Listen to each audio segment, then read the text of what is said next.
Rakib and Russell are in the ratio 2:3. If the salary is increased by taka 4,000, the new ratio becomes 40:57. What is Russell's salary after increased?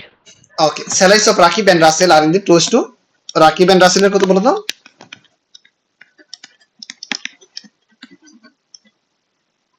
Rasel কত বলো তো? Close to 3.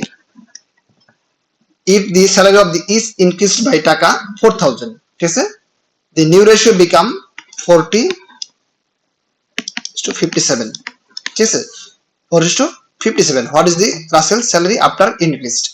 ঠিক আছে, যে 4,000 করে বাড়লো।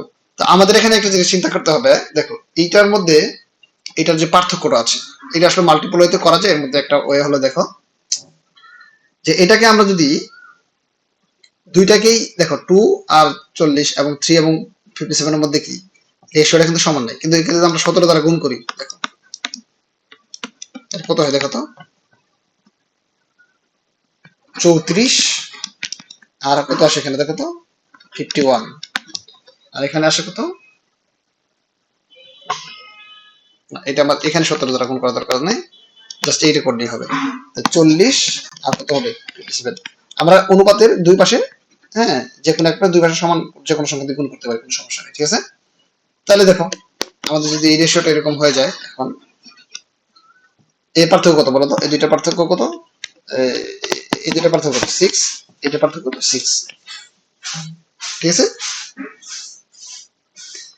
6 এর জন্য আমাদের কত টাকা বলো তো? What is the Russell salary? 6 এর জন্য 4,000 টাকা ডিডাকশন হয়েছে, তাই না?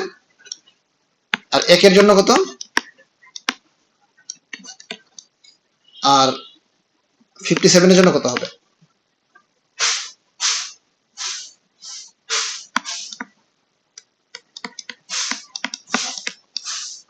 কত আসে দেখো তো?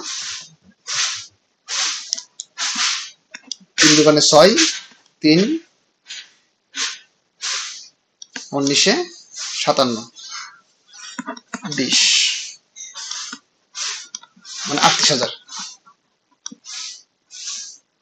ঠিক আছে। This is the answer. এটা বুঝতে কারো সমস্যা আছে?